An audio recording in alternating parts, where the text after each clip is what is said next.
Buenos días, buenas tardes, de acuerdo al lugar del mundo en el que se unan a nuestro podcast de Factor Cultura, diálogos especializados en gestión del patrimonio cultural.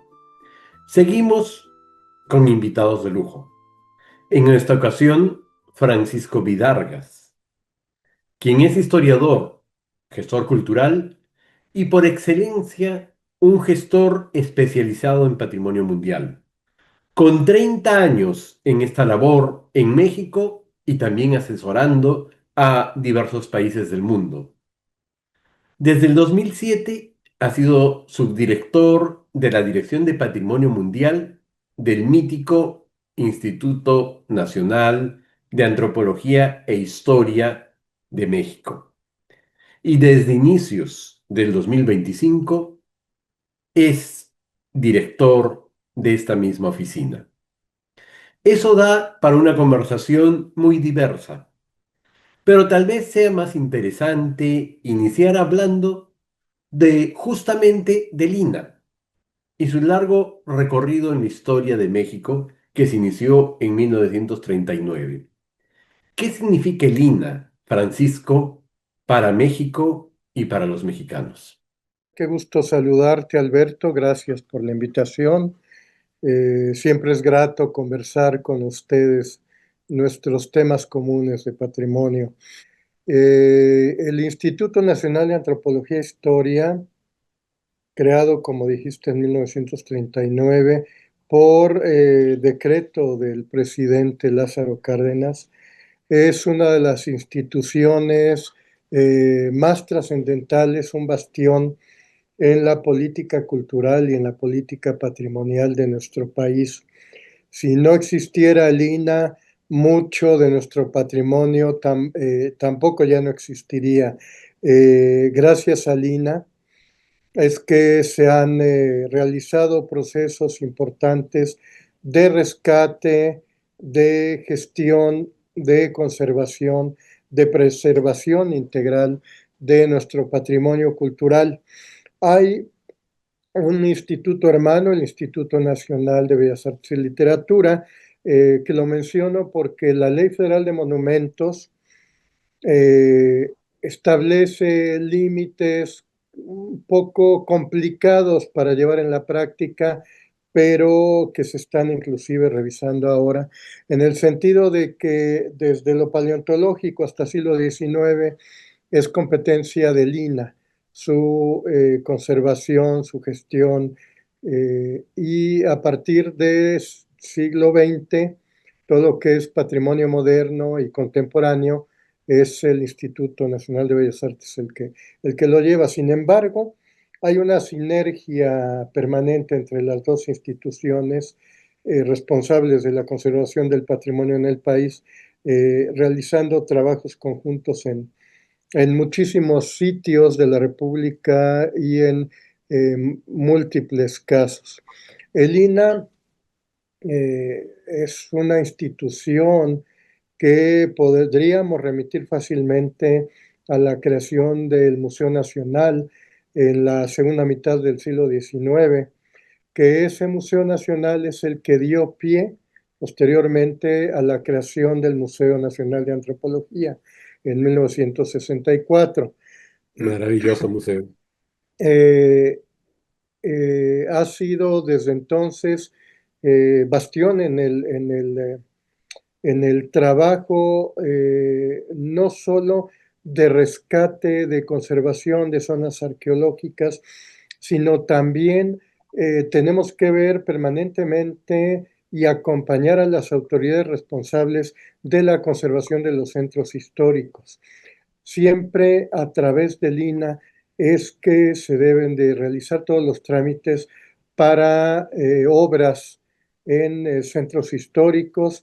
Siempre es a través del INAH, a través del Consejo de Arqueología, que se realizan los proyectos que involucran a las zonas arqueológicas. Y así nos podemos ir. Abarca paleontología, como te mencionaba, abarca zonas arqueológicas, abarca monumentos y sitios históricos, pero por ejemplo también abarca la antropología física, abarca museos, museos históricos y museos de sitio y museos comunitarios, y abarca también grandes acervos bibliográficos de nuestro país. Uno de los principales acervos bibliográficos de la historia de México se encuentran en la Biblioteca Nacional de Antropología e Historia, e inclusive en su bóveda es donde nosotros depositamos cada que ocurre los certificados de inscripción de los sitios del Patrimonio Mundial, nosotros los depositamos en esa bóveda. Te lo puedo comentar diciendo que antes éramos el sexto país a nivel mundial. Desde hace varios años somos el séptimo porque hay un país antes que nosotros que anda en esa dinámica de inscribir sitios. Y México inscribimos este año, pero después de 7 años de no haber inscrito nada, o sea, hay un trabajo más dilatado en el tema de evaluación de trabajos, de posibles propuestas de postulación a las listas de la UNESCO, tanto a la de Patrimonio Mundial como a la de Patrimonio Cultural Inmaterial, ¿no?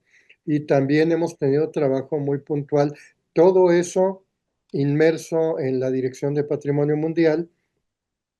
También hemos inscrito sitios tanto en la lista de protección especial como en la de protección reforzada de la Convención de 54 de conflicto armado, colocando obviamente el escudo azul en estos sitios. Pero todo ese trabajo, Alberto, tú lo conoces, se ha realizado, se ha concentrado sobre todo a finales de 2000, a finales del siglo pasado, eh, había un trabajo ya muy puntual por parte del INAH. Siempre ha sido el INAH el representante de México ante el Comité del Patrimonio Mundial.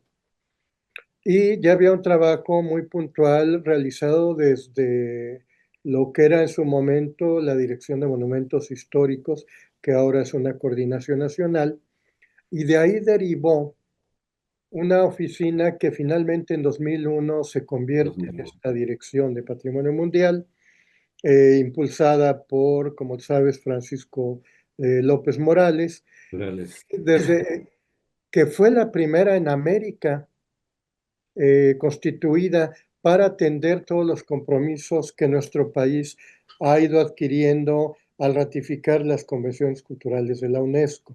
Entonces, desde 2001 también se fue trabajando de manera más sistemática, más puntual, en el seno de la Comisión Mexicana para la UNESCO, un Consejo Nacional de Patrimonio Mundial en el que varias instituciones, no solo de gobierno, sino también el ICOMOS, el Comité Mexicano del ICOMOS, participan para ir evaluando posibles nuevas postulaciones. Y desde ese momento también quedó establecido que era el INAH el que a nombre del gobierno de México era el autorizado para presentar todas las postulaciones que ha habido hasta ahora a la lista del Patrimonio Mundial, inclusive las de Patrimonio Inmaterial. Llevamos un trabajo muy cercano con la Comisión Nacional de Áreas Naturales Protegidas. Ellos tienen otras leyes que los rigen, pero en el ámbito del patrimonio mundial siempre vamos de la mano, y por esta decisión del Consejo Nacional de Patrimonio Mundial es que aún siendo sitios naturales le compete al director del INAH en turno firmar oficialmente las postulaciones que se envían a la UNESCO. En general, el INAH es una institución, no porque yo trabaje aquí, pero realmente es extraordinaria. Hay presencia del instituto en todos los estados de la República. Tenemos representación en 31 estados, más obviamente la Ciudad de México, que aquí está concentrado las oficinas del INAH Nacional, pero en cada estado hay un centro INAH que que está formado por especialistas de monumentos históricos, por arqueólogos, si es el caso, y por otro tipo de especialistas restauradores también.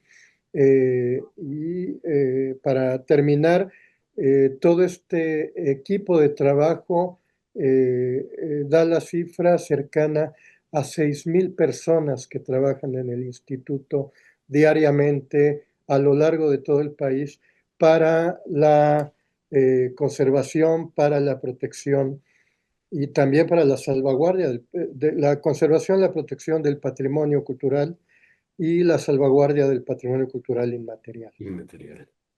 Sin lugar a dudas, lo que nos dices de Lina no es no es autohalago, es un reconocimiento, es un modelo continental, por lo menos, que nosotros siempre tenemos presente porque ha destacado notablemente y en la gestión de un patrimonio complejo, como es el mexicano, ¿no? Porque tienen muchísimo patrimonio, como sucede en el Perú. Estoy seguro que allá, en el momento de realizar cualquier obra, uno puede tener un hallazgo sencillo o de repente algo importantísimo y hay que tener esa presencia permanentemente. En Ahora, en nuestros Perú, países, Alberto, perdón que te interrumpa, sí, en nuestros países tenemos ese tema, ¿no? Por donde busques, por donde escarbes, aparece algo siempre, algo- ¿no? Esa es la sí, riqueza de lo que eran los dos virreinatos en América. claro, justamente éramos los dos países con más poder en la zona y con más riqueza, también por la importantísima minería que compartimos en nuestra geografía.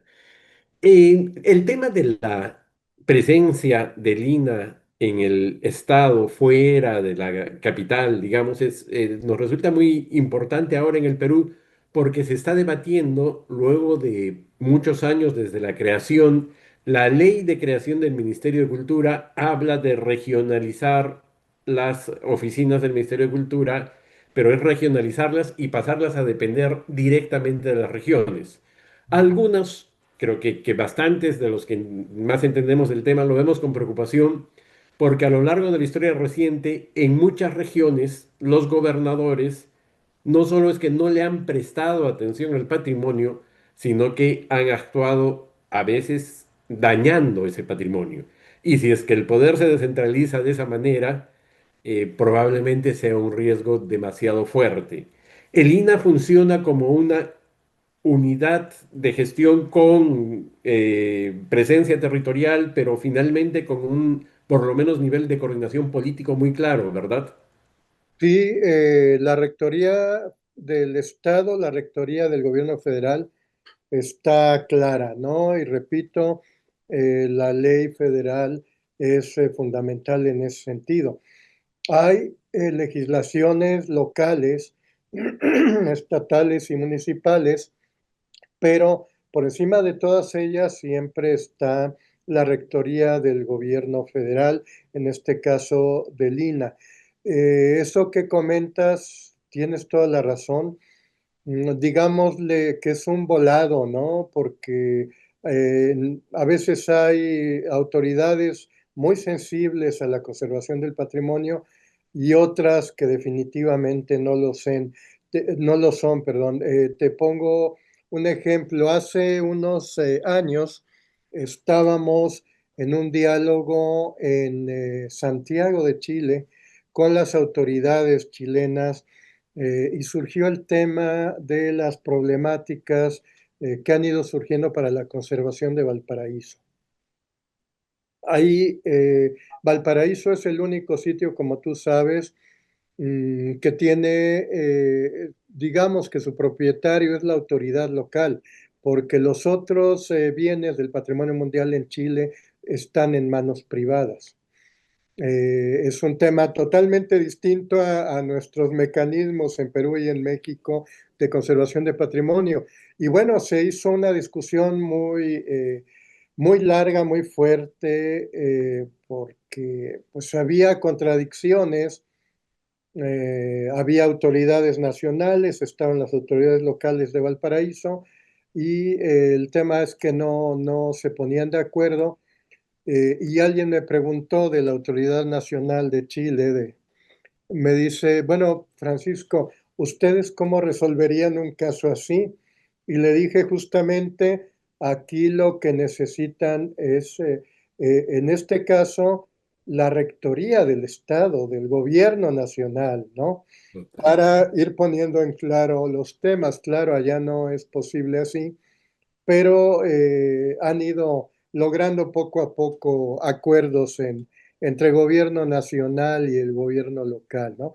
Pero siempre la rectoría, creo yo, nos lo critican mucho acá también a veces, ¿eh? Los estados que quieren tener ellos libertad, eh, pero repito, tendría que ser una libertad muy acotada, muy condicionada. La ley es esta y la tienen que acatar, ¿no? Y si nos vamos más arriba con los sitios mexicanos del patrimonio mundial, las zonas arqueológicas no tenemos problema porque están bajo la rectoría directa del instituto. En los centros históricos es donde tenemos luego esos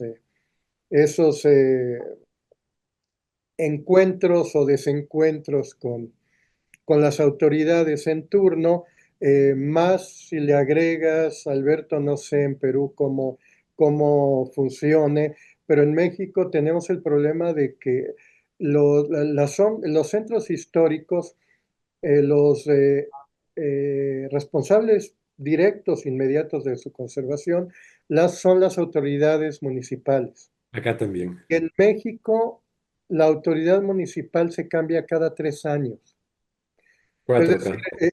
te lo digo rápidamente, el primer año están entendiendo a qué llegaron a hacer, digámosle así. En el segundo ya saben qué hacer. En el primer año, además, nosotros ya tuvimos que hacer nuevamente, como cada 3 años, un trabajo de sensibilización. Y en el tercer año ya están pensando que se van. Y nosotros ya estamos pensando en quién viene para volver a trabajar el tema, ¿no? Entonces, por eso ahí es importantísima que exista la legislación nacional y como te comentaba, en el ámbito internacional, igual pasa con ustedes, para México, todos los tratados internacionales, es decir, las convenciones culturales de la UNESCO, para nosotros son ley suprema. Y Jamás, responsabilidad del Estado. obviamente, por encima de la Constitución Política Nacional, pero sí por encima de las leyes nacionales.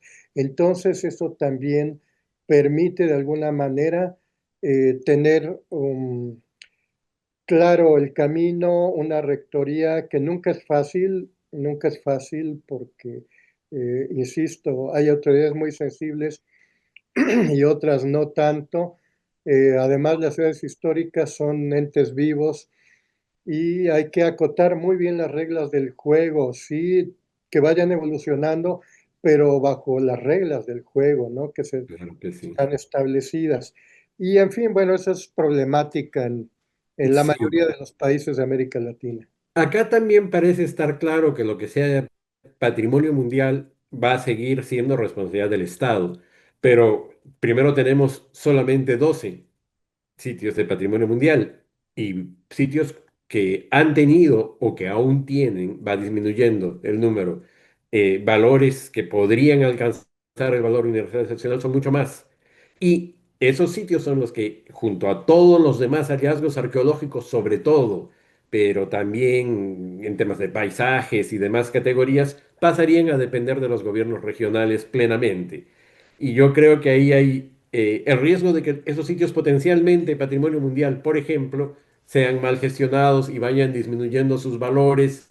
Y si algún día llegan al expediente, que tarda, que es complejo, ya esos valores se hayan ido difuminando, perdiendo o perdiendo autenticidad finalmente, ¿no?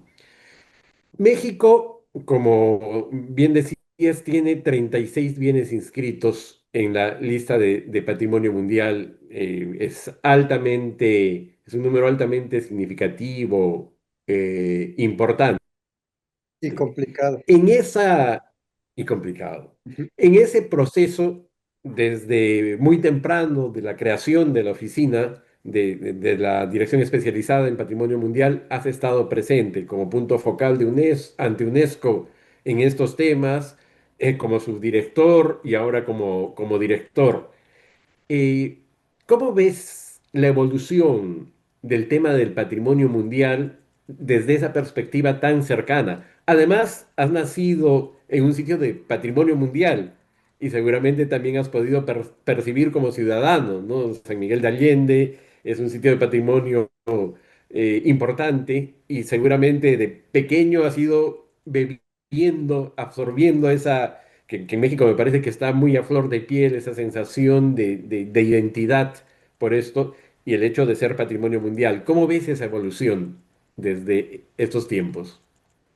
Es interesante, Alberto, porque hay una diferencia notable entre los primeros sitios inscritos. Déjame decirte que yo, como amablemente mencionaste, desde 1984 estoy involucrado en estos temas porque fui parte del equipo que trabajamos la postulación del Centro Histórico de la Ciudad de México.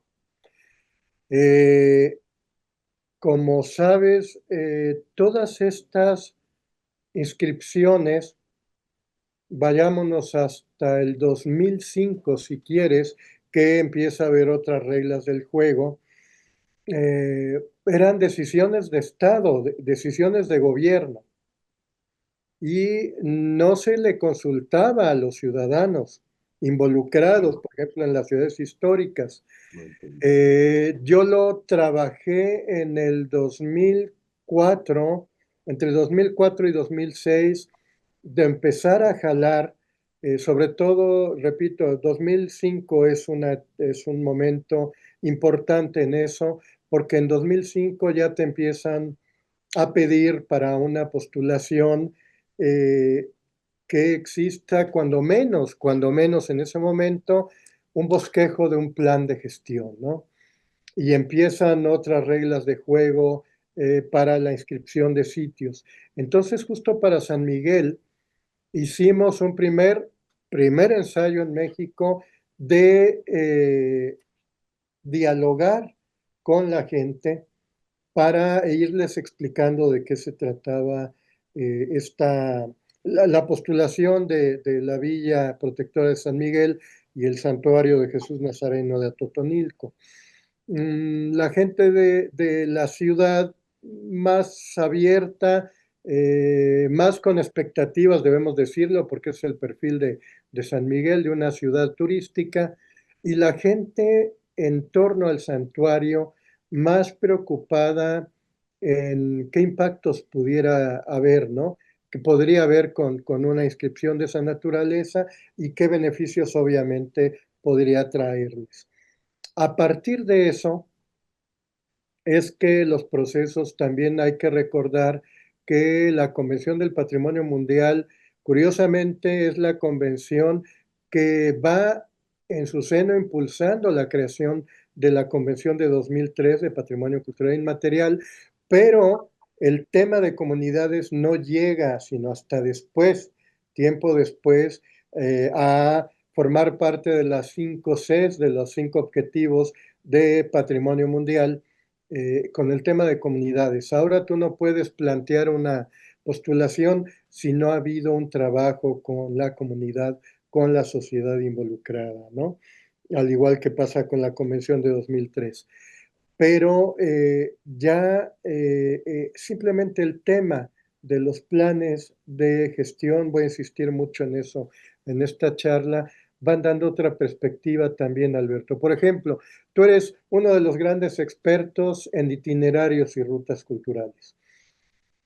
Nosotros tenemos el Camino Real de Tierra Adentro, que en realidad fue el primer itinerario cultural inscrito bajo esa categoría en la lista del Patrimonio Mundial en 2010. Claro. Eh, Imagina el reto y ahorita estamos en discusiones con el tema de actualización justamente del plan de gestión. ¿Cómo manejas 60 elementos en un sitio? Ustedes lo viven con el Capacñán, Bueno, capacidad. sí, pero ustedes han hecho un trabajo extraordinario, Perú. El Capacñán es peruano, en realidad nace de ustedes, se incorporan los otros países, pero el país que de alguna manera ha mejor gestionado el tema es Perú. Dada la complejidad, también acá nosotros nos hacemos bolas, como decimos en mexicano, con 11 gobiernos estatales involucrados en el Camino Real para aterrizar todos un proyecto juntos. Ya me puedo imaginar lo que es conciliar con otros países de la región para la gestión del Capacñán. La Entonces, parte internacional funciona bastante bien. Hay una comisión de representantes de los países y funciona bastante bien, claro, sin entrar en la profundidad, ¿no? Los temas de gestión se dejan para la parte local y ahí vienen los así es, problemas. así es. Conozco a varios de los representantes del Capacñán. En Argentina, Victoria ha hecho un trabajo importante, ustedes también. En Chile también ha habido un trabajo importante. Eh, mm, Eso demuestra, afortunadamente, Alberto, que hay grandes capacidades técnicas en la región para el tema de la gestión y la conservación de los sitios, pero falta mucho, mucho más que hacer en ese sentido. Entonces te decía para concluir, bueno, es complicado involucrar a las comunidades de esos primeros sitios todavía ahora, pese a que las primeras inscripciones de México son en el 87. Todavía hay ese trabajo por hacer de que la gente entienda plenamente lo que significa una inscripción en la lista, lo que puede ayudar en los temas ahora de desarrollo sostenible, pero también la responsabilidad que tenemos todos para conservar esos sitios. Eso es lo que menos la gente tiene en muchos casos en su radar. Díganme ustedes el gran trabajo que hace, por ejemplo, el Fideicomiso del Centro Histórico de la Ciudad de México en el centro histórico más grande inscrito en la lista, al menos regionalmente, y con una afluencia, Alberto, de diariamente. El Centro Histórico de la Ciudad de México recibe diariamente 3 millones de personas Impresionante, que sí, pasan, que transitan, que van a visitar, que trabajan ahí, X, Y o Z, lo que quieras, pero son 3 millones de personas diarias. ¿Cómo gestionas un sitio con esas dimensiones, no? por supuesto. Esos son los retos actuales, además de que han cambiado la Comisión de 72, ha ido evolucionando poco a poco en la visión de sus Sí, conceptos, en la actualización permanente de sus directrices, pero las problemáticas de 72 no son las mismas de 2025 para la conservación de los sitios. para Entonces, sí nada.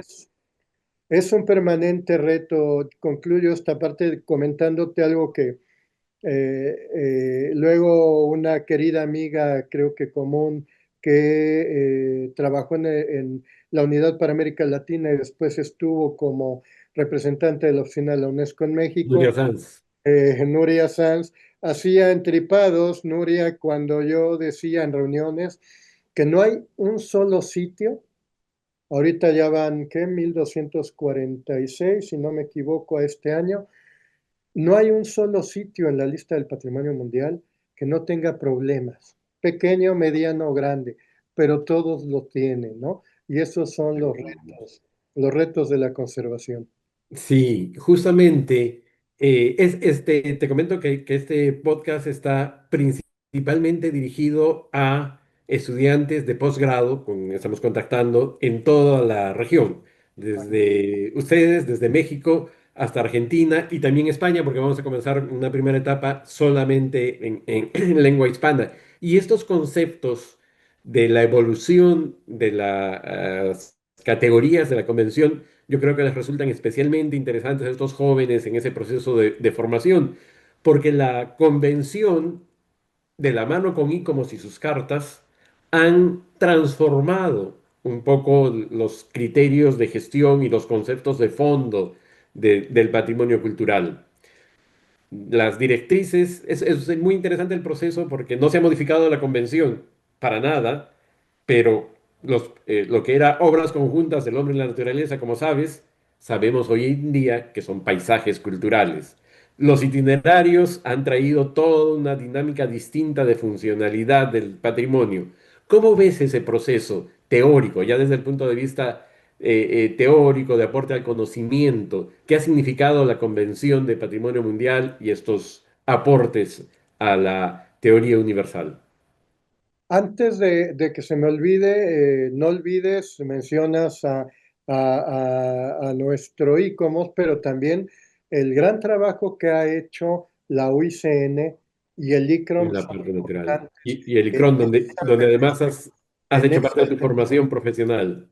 Así es. Recordemos, Alberto, para los estudiantes, que esta convención rompió paradigmas cuando fue adoptada por la Asamblea General, por el Consejo Ejecutivo de la UNESCO en 1972, porque ahora para nosotros y sobre todo para los jóvenes, eh, pensar en que estuvieran no asociados cultura y naturaleza no es concebible, pero en aquel momento, bueno, viene en 64 la Carta de Venecia de Restauro, en 65 la creación del ICOMOS, que fueron temas fundamentales para llegar a esa convención, pero recuerda que fue la UICN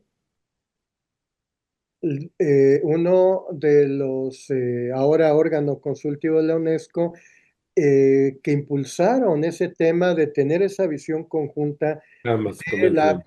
preservación de la obra del hombre con la naturaleza.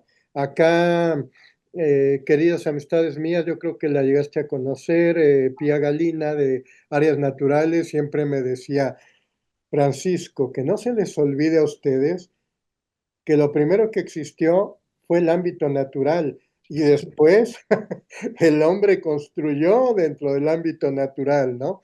Es fundamental eso. Esa fue la primera, eh, eh, el primer paradigma que transforma esta convención, ¿no?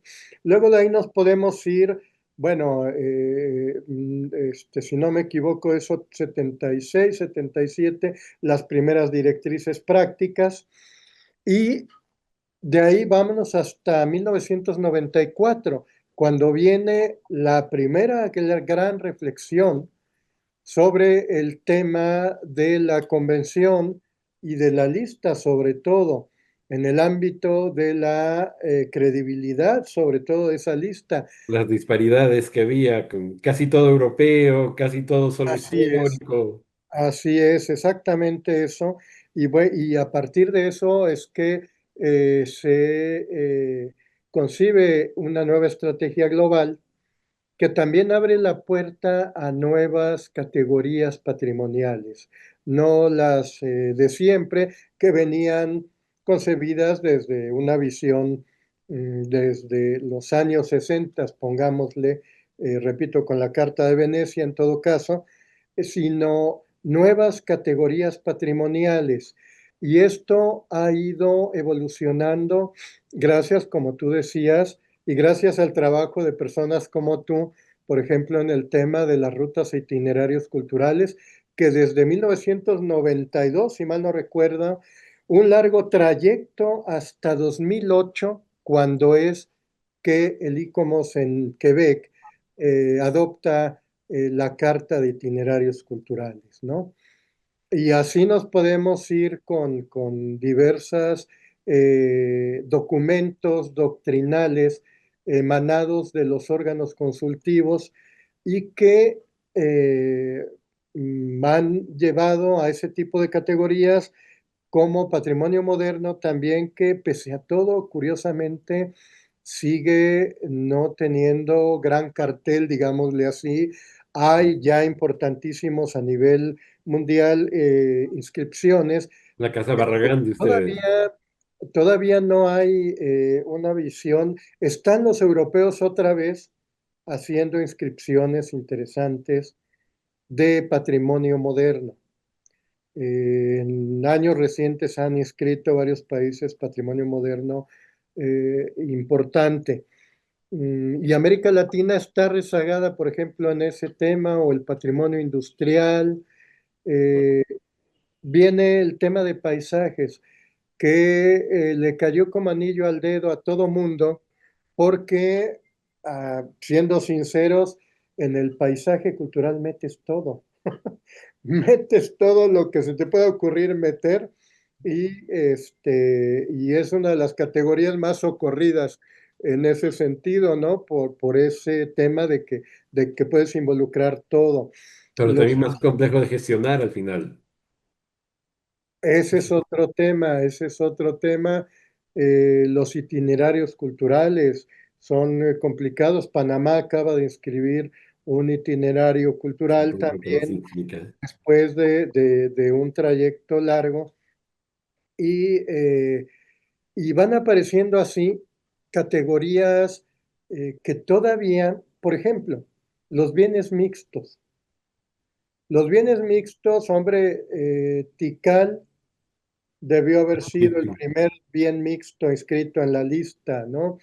Este, eh, pero increíblemente, aún todavía ahora, Alberto, no tenemos una metodología para la gestión de bienes mixtos, para los planes de gestión de bienes mixtos.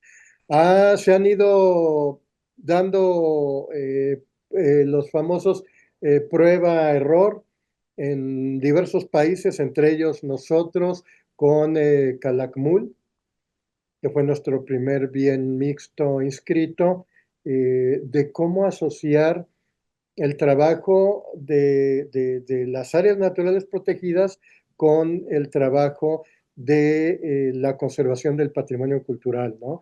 Y todavía hay dudas, inclusive a veces por parte de los órganos consultivos, para entender algunas propuestas que vienen novedosas en el ámbito de bienes mixtos. Lo mismo está pasando ahora con el tema de la categoría más reciente que hay, que es la de sitios de memoria. Como sabes, hubo una gran discusión, dilatada discusión en el seno del ICOMOS. Hay un documento del ICOMOS y de expertos de varios países para la definición de los sitios de memoria, pero también se fue inmediatamente a un tema más actual y mucho más polémico: los sitios de memoria asociados a conflictos recientes. Claro. Y Ese es ahí se ha entrampado un poco el tema. Se han ido inscribiendo. Vietnam o Camboya, no recuerdo, este año una inscripción importante en ese sentido. Ha habido otras, se empezaron a escribir sitios de memoria relacionados con conflictos recientes eh, a partir de la sesión del comité en Riad en 2023. Ahí se inscribieron tres primeros sitios y se han inscrito otros pocos más. Pero, por ejemplo, México ahora está apostando por postulaciones de sitios de memoria, pero no relacionados con conflictos armados, sino sitios de memoria específicos. Tenemos Pátzcuaro ahorita en proceso de evaluación. En algún momento se habló de la fortaleza de San Juan de Ulúa, y fortalezas ya se han inscrito muchas en la región, en toda la fábrica constructiva de fortificaciones en el Caribe. Pátzcuaro en algún momento tuvo una postulación pretendieron hacer una postulación, no sé si tú estuviste acá cuando se reunió ICOMOS en Pátzcuaro, y establecieron que, bueno, había que pensar mejor una postulación porque era muy ambiciosa en ese momento. En fin, yo recuerdo la gran batalla que dimos en 2010 para la inscripción del Camino Real de Tierra Adentro, por el simple hecho de manera increíble, Alberto, el ICOMOS no eh, aceptaba la inscripción como itinerario cultural del Camino Real. Ahí hay una No ruptura de estaba, ideas bien fuerte aún. estaba reconociendo 2 años después de la Carta de Itinerarios Culturales. La Estaban categoría. olvidando que existía la carta y tuvimos que recurrir rudamente a ese tema, no muy amable en su momento, de recordarles que como miembros de ICOMO se había firmado esa carta en 2008 y que se estaba presentando, México estaba presentando un sitio bajo esa categoría, Claro, ¿no? Patrimonial. En fin, son muchas cosas que todavía hay que trabajar en ese sentido y que tenemos que irnos preparando técnicamente para América Latina tiene, tú lo sabes, una riqueza extraordinaria que puede ser visualizada, multicultural, biocultural, como le quieras llamar, que puede ser postulada. El tema es que nos falta todavía trabajar de manera más ambiciosa novedosas postulaciones a la lista. Y dejo para más adelante, si da tiempo, hablarte de la última inscripción nuestra, porque para nosotros sí fue un reto realmente excepcional. Y un itinerario cultural ligado con la historia mexicana más antigua, ¿no? Yo creo que vale la pena que entremos a hablar de esta última inscripción. Sí, fíjate que había sido originalmente presentada como paisaje cultural, no como itinerario. Itinerario. Y a final de cuentas, el ICOMOS nos pidió que se inscribiera como bien en serie, porque nos dijeron que nosotros lo concebíamos como paisaje cultural, dado que para las comunidades originarias wixárikas el paisaje es fundamental. Ellos viven en ese gran paisaje de la Sierra Madre Occidental, de la isla de San Blas en Nayarit, del gran espacio paisajístico en Viricuta, que es a donde llegan finalmente en San Luis Potosí. Por eso estaba concebido así, porque además ellos pedían eso, proteger sí sus sitios sagrados, pero sus paisajes, ¿no? Y por eso se planteó así. Más sin embargo, te repito, el ICOMOS pidió que se inscribiera como bien en serie porque nos dijo que eso permitía tener de una manera más acotada, hay un plan integrado de gestión, conservación y salvaguardia, porque es ahora lo que desde esta oficina estamos impulsando y estamos con esa visión actualizando los planes de gestión de los otros sitios ya inscritos, planes integrados de gestión, conservación y salvaguardia. No podemos obviar ya el tema inmaterial que tiene relación permanente con todos los sitios del patrimonio mundial, ¿no? Especialmente con itinerarios vivos como este, ¿no? Exactamente. Entonces, nos sugirieron, va a estar el plan general, pero establecer también planes locales. Son 5 estados del país que están involucrados en la ruta, un plan específico para cada uno, porque cada uno de los 20 sitios en cada estado también tienen sus problemáticas particulares, ¿no? Y por eso nos pidieron que se inscribiera como bien en serie, que a final de cuentas, tú lo sabes bien, estamos hablando en el fondo de un itinerario cultural, de una ruta cultural. Un bien en serie es un itinerario cultural.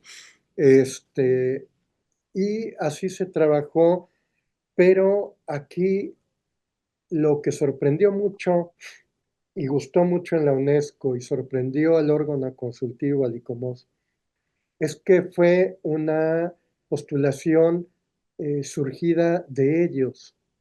Qué No bien. fue una decisión de gobierno de México o de algún estado o de alguien en alguna asociación vamos a escribirles a los Wixárikas su ruta, no. Ellos fueron.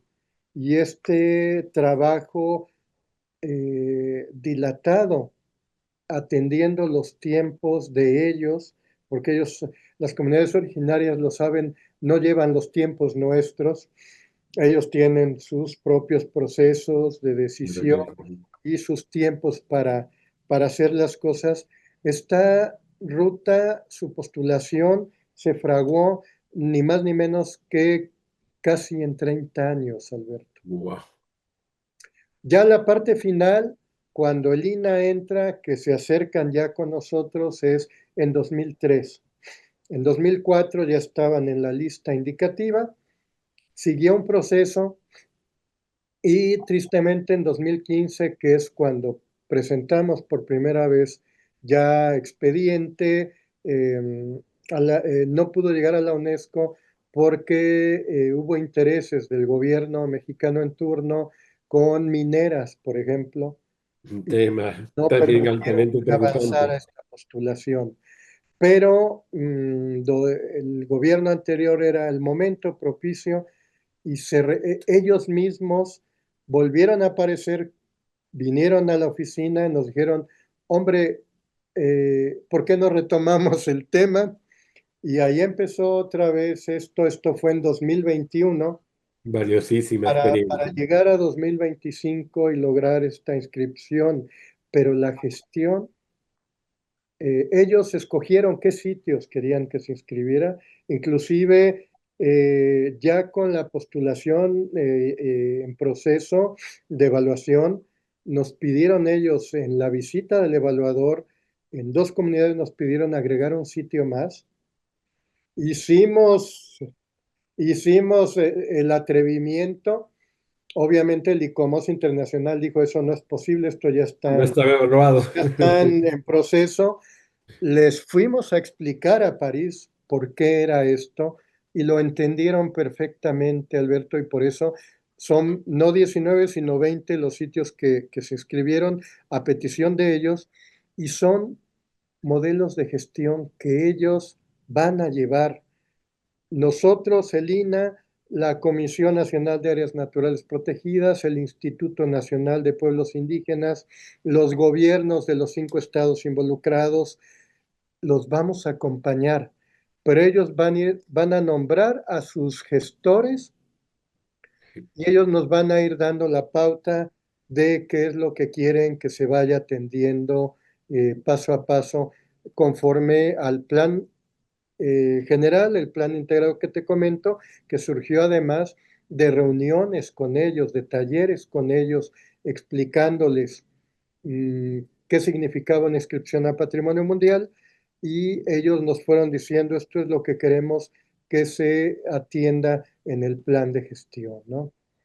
Estupenda experiencia, sin lugar a dudas, es un caso de estudio a seguir, ¿no? Acá estamos en el sistema de declaración de paisajes culturales nacionales, se ha implementado el sistema de consulta previa con las comunidades. Y hay algunos algunos paisajes que se han declarado a nivel nacional con esa metodología. Es compleja, lleva más tiempo, pero seguramente van a ser los lugares mejor conservados Sí, porque es, la gente lo siente suyos realmente.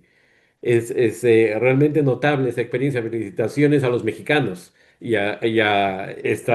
el grupo Wixárika y por supuesto a ustedes en el INA que han sabido tener la receptividad porque muchas veces esas iniciativas no se escuchan.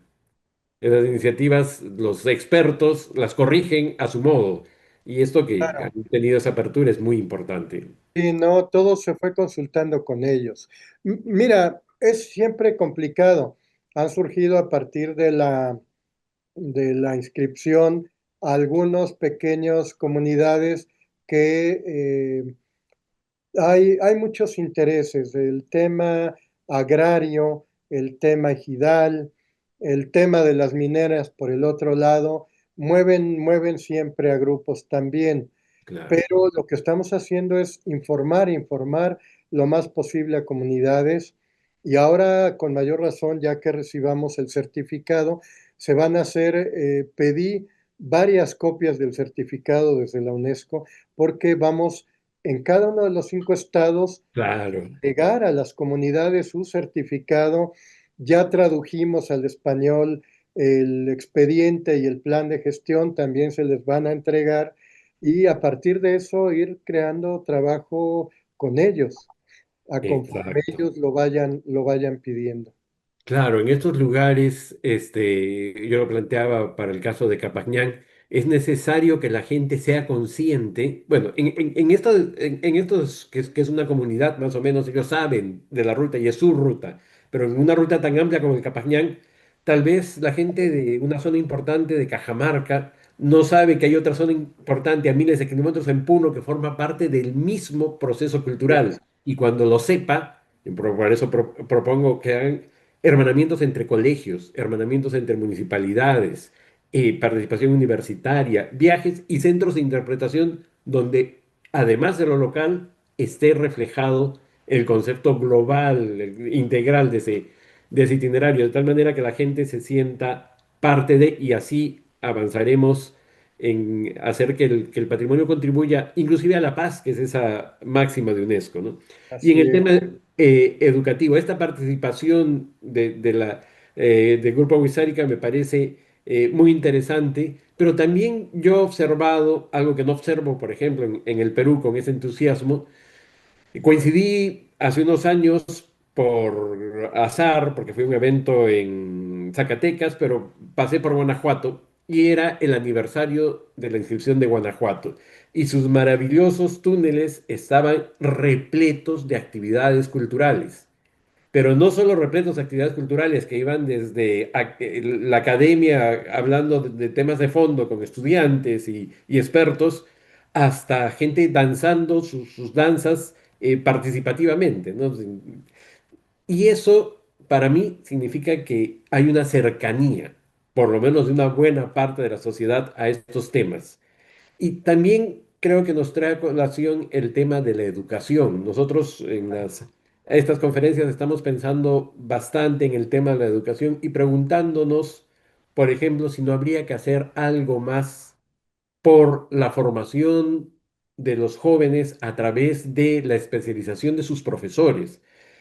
Conversando con anteriores entrevistados, hemos hablado de temas educativos, pero a nivel filosófico, tecnología.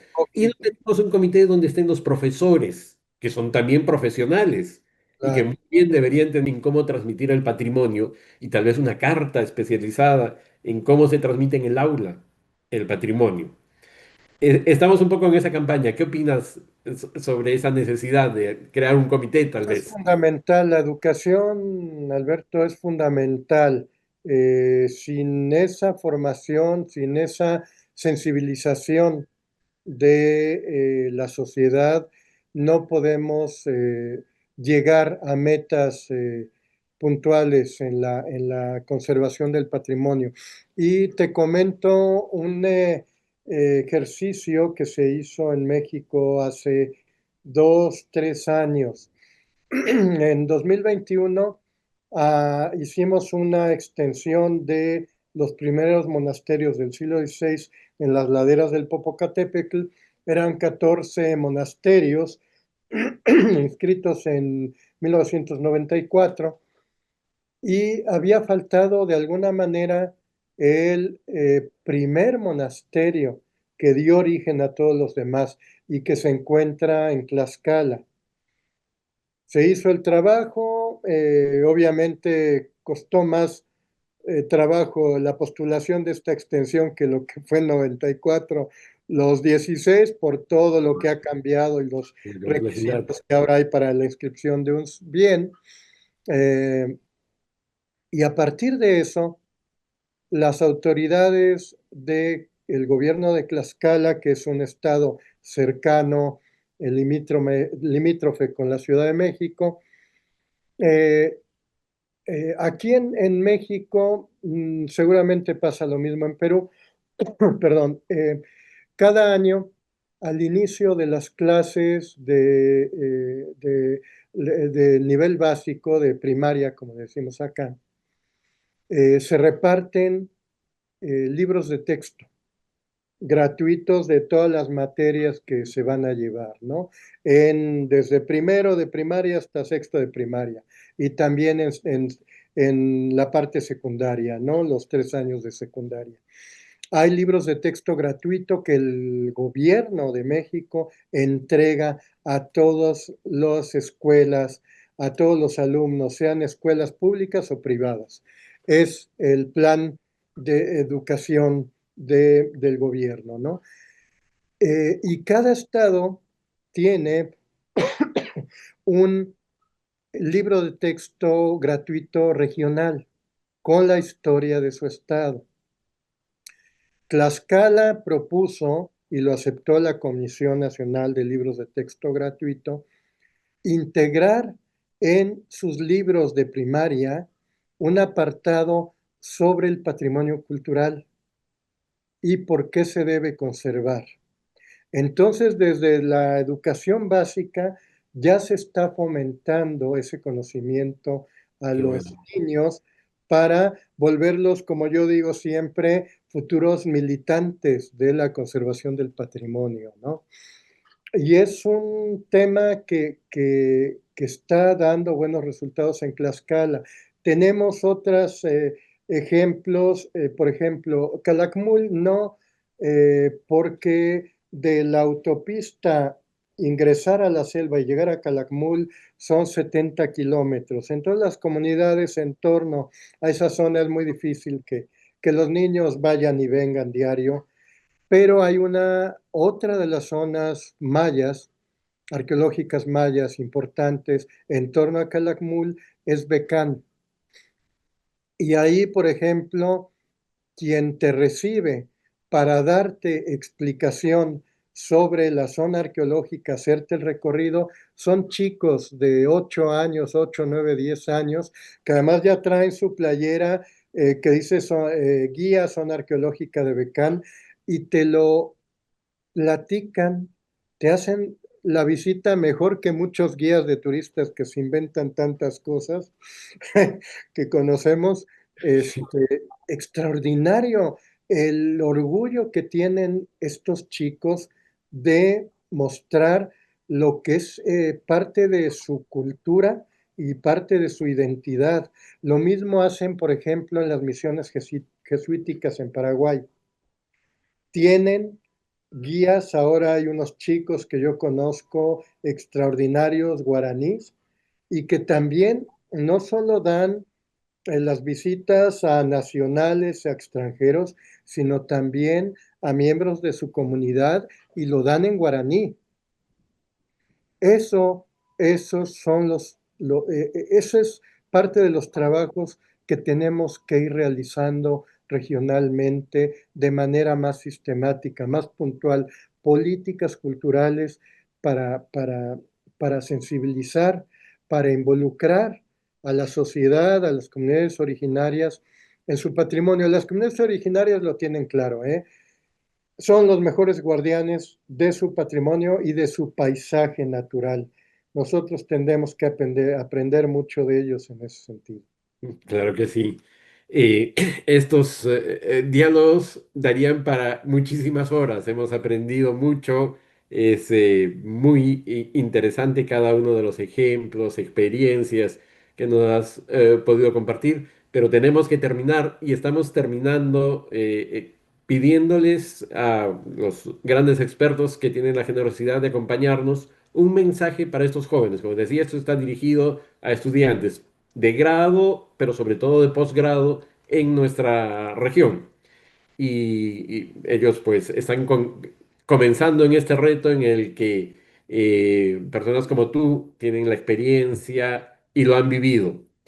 ¿Cómo deberían ellos actuar? Sobre todo ahora que el mundo parece tan veloz que lo antiguo nos parece muchas veces innecesario, obsoleto. La inteligencia artificial parece darnos información y ya no importa a veces ni la fuente, ¿no? Y sabemos nosotros que para que el conocimiento sea válido necesita esas fuentes. Y yo creo que la fuente por excelencia es el patrimonio cultural. ¿Qué consejos les das a esos jóvenes? Somos una región extraordinariamente rica en todos sentidos, en el ámbito natural y en el ámbito cultural. Somos fruto de grandes civilizaciones y de una gran historia común. Eh, no podemos ser eh, eh, insensibles a toda esta gran herencia cultural que tenemos, a toda esta responsabilidad, a todo este legado de la historia de la humanidad con el cual convivimos diariamente y por el cual tenemos que tener también no solo aprecio, sino responsabilidad conjunta para su conservación. Somos realmente excepcionales en todos sentidos. Somos una región que seguirá dando siempre de qué hablar, Alberto, en todos sentidos, pero sí nos falta mucho tener, asumir en muchos casos y en algunos de los países, no es el caso de Perú y de México, asumir plenamente esta identidad nuestra que nos pertenece, ese orgullo que debemos de tener por todo lo que hemos hecho, lo que hemos sido y lo que seguimos siendo en esa riqueza extraordinaria cultural, en esa extraordinaria herencia patrimonial con la que, insisto, convivimos. No podemos ser ajenos a ella y tenemos que estar de la mano todos regionalmente para lograr conjuntamente su conservación, su salvaguardia, su permanencia. Muchísimas gracias nuevamente, Francisco. Ha sido, insisto, una reunión interesante, con mucha información, con una experiencia tan rica como la tuya. Y seguiremos haciendo estos diálogos y habrá seguramente otras ocasiones, tal vez para hablar con un poco más de detalle de esa experiencia de la ruta huizárica que a mí me ha dejado con muchísimo interés de saber y de visitarla. Gracias por Vamos esa a que reunión. vengas a recorrer los 500 kilómetros a pie. No, no es cierto. Voy a ir entrenando, a ver si todavía puedo. Muy bien. Un abrazo a Un todos fuerte abrazo, y gracias. otro para ti. Siempre grato compartir contigo estos temas y escucharte. Muchísimas gracias, Francisco. Un honor para nosotros. Un Hasta abrazo. luego. Buenas tardes.